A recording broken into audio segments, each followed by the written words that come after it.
আল্লাহ বললেন আমার অনেক সুন্দর সুন্দর নাম আছে, অনেকগুলো গুণবাচক সুন্দরতম নাম আছে। তোমরা এই নামগুলো ধরে আমি আল্লাহরে ডাকো, আর যারা আমি আল্লাহর নামের বিকৃতি ঘটায় তাদেরকে তোমরা বর্জন করো। আর তারা দুনিয়াতে যা করেছে আখিরাতের ফল তারা ঠিকই পাবে। সুবহানাল্লাহ বলেন। অনেক সুন্দর সুন্দর নাম আছে, এগুলো ধরে ডাকতে বলা হয়েছে। আর যারা আল্লাহর নামের বিকৃতি করে তাদেরকে বর্জন করতে বলা হয়েছে। আপনি আল্লাহর নামের জিকির যখন করবেন, আপনি আমার আল্লাহর নামের বিকৃতি করতে পারবেন? বারোয়াখালীর ভাইরা বুঝে থাকলে আওয়াজ দেন। আল্লাহর নামের বিকৃতি করা যাবে? আপনি যখন জিকির করবেন স্পষ্ট শব্দে আল্লাহর নামটা বোঝা যেতে হবে। সুবহানাল্লাহ, আলহামদুলিল্লাহ, লা ইলাহা ইল্লাল্লাহ, আল্লাহু আকবার। একসাথে মিলিয়ে করেন অথবা আলাদা আলাদা করেন, অথবা শুধু আল্লাহ আল্লাহ এই নামের জিকিরও যদি করেন স্পষ্ট বোঝা যাইতে হবে। আল্লাহর নামের বিকৃতি করা যাবে, কিন্তু আল্লাহর নামের বিকৃতি করে জিকির এদেশে আছে না নাই? আছে। দেখবেন জিকিরের মধ্যে হুই হুই হুই হুই হুই এরকম করতেছে, আছে না নাই? সবাই মিলে লাফাচ্ছে, দফাচ্ছে, মাথা ঝুলাচ্ছে, আর কি কি যেন বলে। ওইটার মধ্যে আমি আল্লাহর নাম খুঁজে পাই না, এরকম আছে না নাই?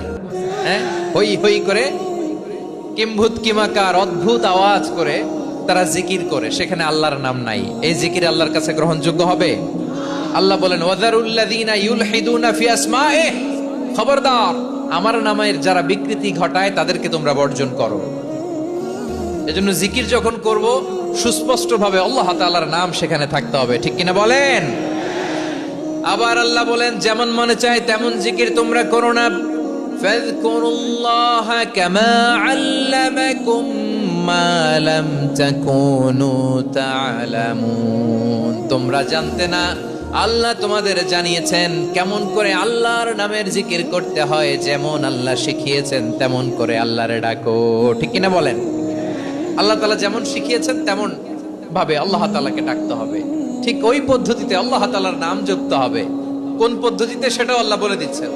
আল্লাহ তাআলা বললেন ওয়াযকুর রাব্বাকা ফি নাফসিকা তাদাররুআন ওয়া খীফাতান ওয়া দুনাল জাহরি মিনাল কওলি বিল গুদুই ওয়াল আসাল ওয়া লা তাকুম মিনাল গাফিলিন। খবরদার আল্লাহর নামের জিকির করো, আল্লাহকে ডাকো।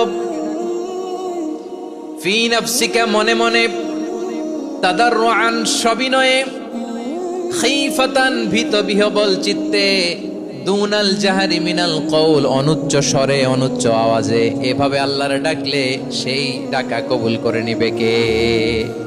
তাহলে আল্লাহকে জপতে হবে মনে মনে, সবিনয়ে, ভীত বিহবল চিত্তে, অনুচ্চ স্বরে, এভাবে জিকির করতে হবে। বিশ্ব ইসলাম এবং বিশ্বনবীর সাহাবারা ঠিক এই পদ্ধতিতে আল্লাহ তাআলাকে ডাকতেন। তাহলে এই যে আল্লাহ তাআলার সুন্দর সুন্দর নামগুলো আছে, এগুলো ধরে আমরা আল্লাহ তাআলার জিকির করব, তার প্রশংসা করব, তার পবিত্রতা বর্ণনা করব, তাহলে খুশি হবেন কে? বিষ্ণু ঈসা ইসলাম বলেন আশ-শাইতানু জাসিম আলা কলবি ইবনে আদম। শয়তান বনি আদমের কলবের মধ্যে এরকম খামচি মেরে বসে থাকে। খামচি বোঝেন তো? শয়তান বনি আদমের হৃদয়ে কলবে খামচি মেরে বসে থাকে। ফাইদা যাকারাল্লাহ খানাসা, যখন মানুষ আল্লাহর জিকির করে শয়তান দৌড়ে পালায়। ওয়াইদা গাফালা ওয়াসওয়াসা, আর মানুষ যখন অমনোযোগী হয়, গাফিল হয়, শয়তান আবার টেম্পটেশন দেয়, আবার ধোঁকা দেয়, আবার ওয়াসওয়াসা দেয়। এজন্য বিশ্বনবী বলতেন লা ইয়াজালু লিসানুকা রাতবান মিন যিকরিল্লাহ, সব সময় প্রতি মুহূর্তে সর্বক্ষণে তোমার জিহ্বাটা আল্লাহর জিকির দিয়ে ভিজা রাখবা, আল্লাহর জিকির দিয়ে সিক্ত রাখবা, তাহলে কবুল করবে কে? সবাই পড়েন সুবহানাল্লাহ, আলহামদুলিল্লাহ, লা ইলাহা,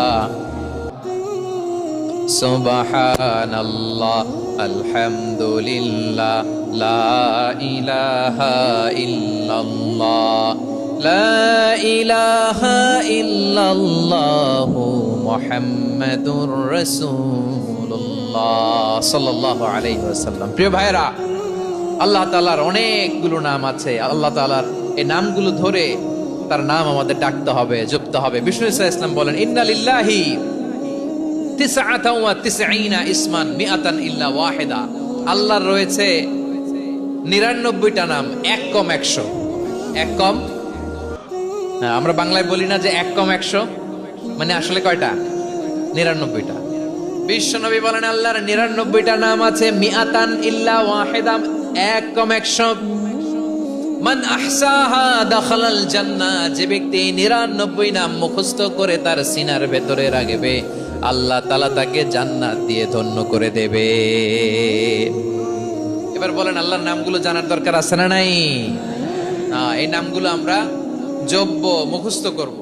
এই নামগুলো আগে আয়ত্ত করতে হবে। এই নামের যে অর্থ সেটা অনুধাবন করতে হবে। এই নামের যে দাবি সেটা মানতে হবে। সিবগাতাল্লাহ ওয়া মান আহসানু মিনাল্লাহি সিবগা ওয়া নাহনু লাহু আবিদুন। আল্লাহর রঙে রঙিন হইতে হবে। আমার আল্লাহ দয়ালু, আমরাও দয়ালু হতে হবে। আমার আল্লাহ সহনশীল, আমরাও সহনশীলতার চর্চা করতে হবে। আমার আল্লাহ মেহেরবান, আমরাও মেহেরবান হতে হবে।